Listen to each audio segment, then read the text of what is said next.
My name is Pam Smith. They call me Aunty Pam. I'm from Narrabri, New South Wales. I lived here all my life. I have 5 children, 24 grandchildren and 26 great-grandchildren with another one on the way. I've been very, very blessed, and I think that's why God kept me alive, because I only had, as I said, the slight stroke, and not realising what it was too. I didn't know it was a stroke. I went to bed okay. I felt okay, but I just had a slight headache. And when I woke up that next morning, the drill was just something wicked. And I kept going to the toilet and spitting out and stuff like that. I just thought it might have been just saliva and stuff like that, just coming from a cold. But I didn't have a cold. I only had that headache. And it was a dreadful feeling. And I didn't take anything for it because I wasn't sure what it was. But I did have that funny feeling down the side of my face, but it didn't last long. I didn't get up to look in the mirror or anything, not knowing what to do. And I just went to the bathroom, had my shower, and waited for my friend to come around. And that's when she seen me and said, "What's up?" I said, "I don't know.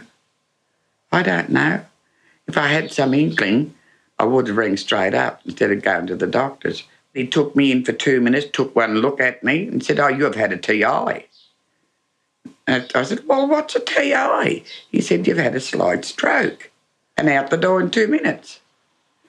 And I haven't been back to him since. I just felt he wasn't interested. I didn't know what a TI was. And over the years, I have learned what it was, and I've learned some of the symptoms and that. But not knowing it in the first place, it's terrifying. But the other doctor was very, very upset that I wasn't treated properly. Like sent to the hospital, had a blood test and all those sort of stuff. The second stroke was absolutely different altogether.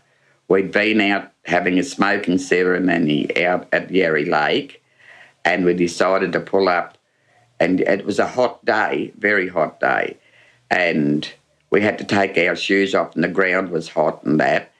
And I don't know if it was the sun or what it was, but I just started to feel a little bit funny on the way into town. And I said, by the time I got to town, my headache had really started. And we pulled up, and they opened up the door of the car, and I was trying to get out, but I didn't know what I was doing. They took me straight over to the hospital to emergency. They took me straight in. They gave me an ECG. I didn't have any facial things or anything, just this gigantic headache. And it was a horrible feeling. And they really looked after me there and then, and they admitted me. And my blood pressure was up, but by the time morning came, and I'd rested, it went down. And I felt a lot better in myself, and I felt as though I was really looked after this time, you know. When I had the third stroke, I was home on my own, and as I said, I got a headache like the second one, but this headache was unbearable. So I rang the ambulance straight up, because by this time I knew had some inkling of what to do. But this time I got the weakness in the arm, the left arm, the left leg, and I kept forgetting things. And me to forget things, no. I've got a mind like an elephant.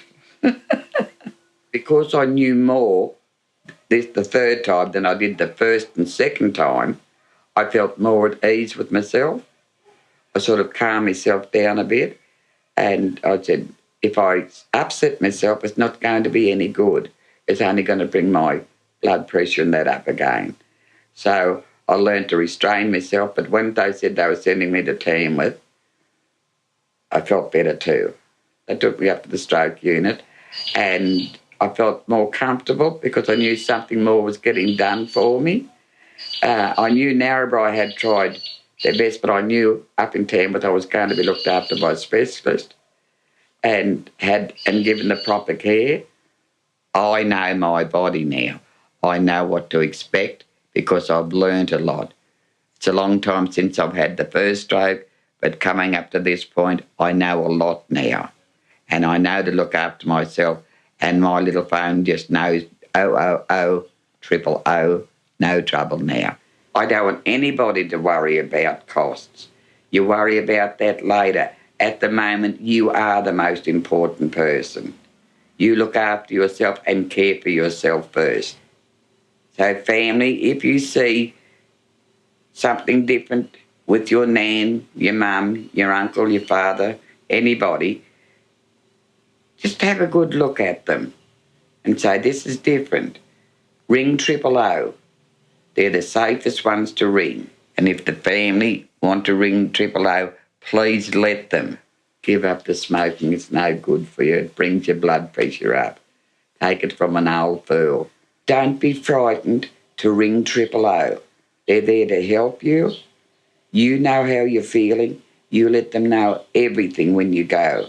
But make sure you get to the hospital ASAP. It doesn't matter how trivial it is. You go. You go and get seen to. Life's too precious to mess around with, darling.